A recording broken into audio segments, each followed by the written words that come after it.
Okay, once again, so to find those inflection points, we're just going to be plugging the negative 2 pi over 3, the 2 pi over 3, and the 4 pi over 3 into our function, our f of x function, which again was 2 cosine x plus sine squared x. So I just wanted to go through with you to make sure that you're plugging those into the calculator correctly. So we've got 2, this is again f of x, so 2 cosine, and our first inflection point is at negative 2 pi over 3.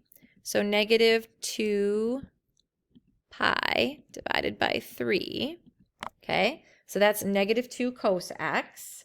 And then we have plus sine squared x. So when we type that in, we have to put parentheses around the sign. And it again is the sign of negative 2 pi over 3.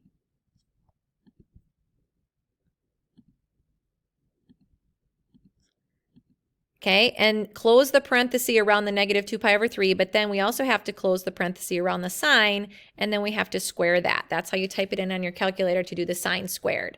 So again, we are finding the value of the inflection point when x is negative 2 pi over 3, and this value is negative 0.25, or negative 1/4.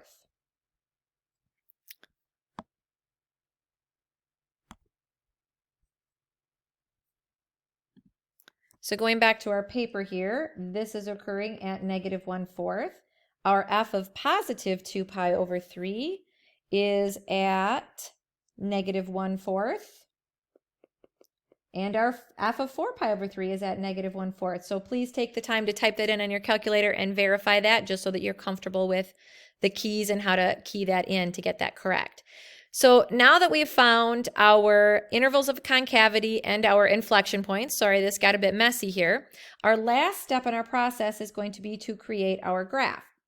So I went ahead here and I took the liberty of writing down all of the information that we've already found in parts A and B and C. We found our local min and our local max and our intervals of increase and decrease. We found our inflection points and where we were concave up and concave down. So I created a coordinate plane going from negative pi to positive 2 pi because that is our window for our graph.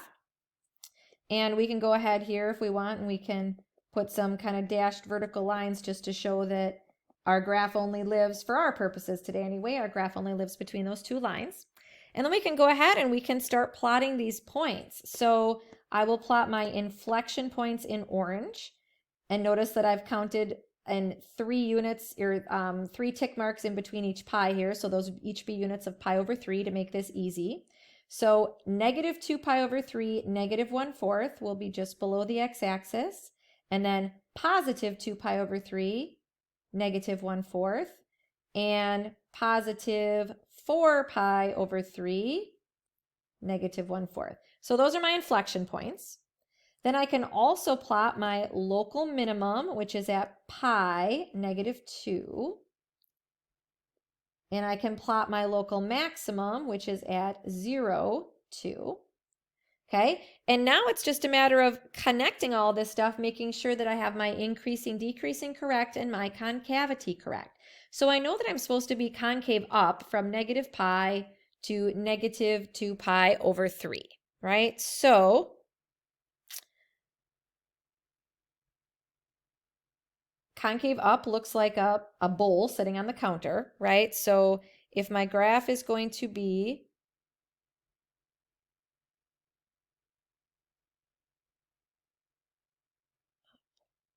there we go, to negative pi to negative 2 pi over 3, which is basically my inflection point. So I'm going to be concave up. I don't know how far to go down, but basically I'm concave up to there, but that's my inflection point. And then I have to switch to concave down, and I'm concave down from negative 2 pi over 3 to positive 2 pi over 3 at my next inflection point. So I'm concave down, have to reach that point, and then I'm still concave down until I hit my inflection point. And then again, I switch to concave up. So now I'm concave up from 2 pi over 3 to 4 pi over 3. And then once again, I switch to concave down from 4 pi over 3 to 2 pi. So somewhere along there. And I didn't calculate the value of the function at negative pi and positive 2 pi. We can go ahead and do that right now and make sure that we're putting those points in the right place. So that would just be 2 cosine of negative pi plus, I need that parenthesis, sine of negative pi, close that parenthesis, and then that is squared, right? And the value there is negative 2, okay? And then I need to do positive 2 pi, the same. So I'm just going to do 2 cosine of 2 pi plus, and then I have to do that squared again, right? So sine of 2 pi, close that parenthesis, and then that is squared. And that gives me a value of positive 2. So I can actually go back to my graph here and I can fix my endpoints up a little bit. I can do a little bit better job here. So my endpoint in my graph is going to be here at negative 2 and then up here at positive 2. So I can kind of fix my sketch a little bit here. So there's negative 2 and there's positive 2 right there. Okay. And then as far as increasing and decreasing, I am increasing from negative pi to 0. I am decreasing from 0 to pi, and I'm increasing again from pi to 2 pi. So that matches with my concavity and all of my points. So here is my completed graph for problem number 4, part D.